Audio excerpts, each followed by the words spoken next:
It is Thursday, July 30th, and I want to read from Proverbs 4, verse 23. It says, "Watch over your heart with all diligence, for from it flow the springs of life."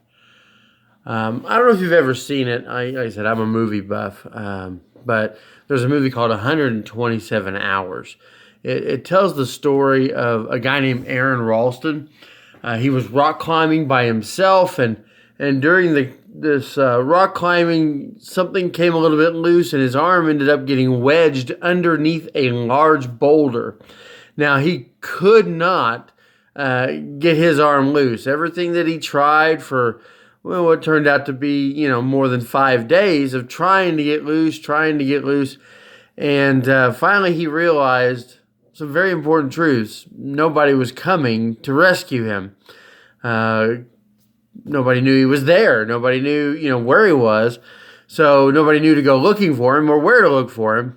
His arm is stuck and it's not coming loose. And so perhaps he thought it better to be alive with one arm instead of dead with two. So he took a pocket knife and he ended up, over the course of a couple of days, cut his own arm off so that he could rappel down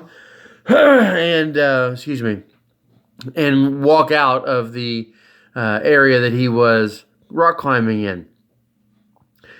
I think about that, and it reminds me, this verse telling us to watch our hearts because it flows from it flows the springs of life.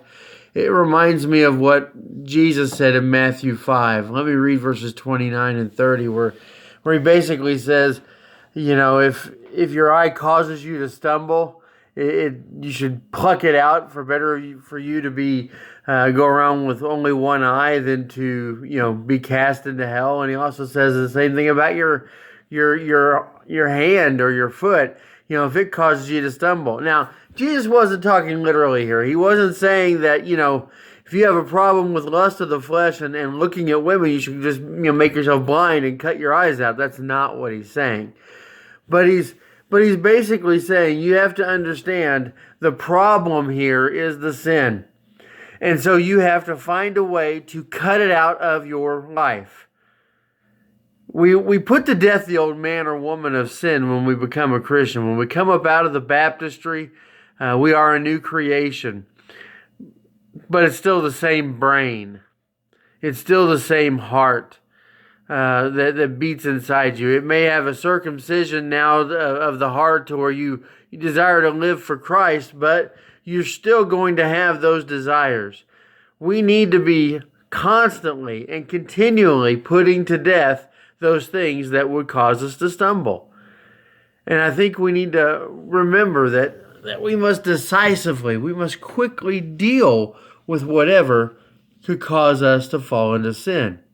If you have difficulty with the lust of the flesh, then you need to avoid the places, whether it be online or physical buildings or whatnot, that cause you to have those issues.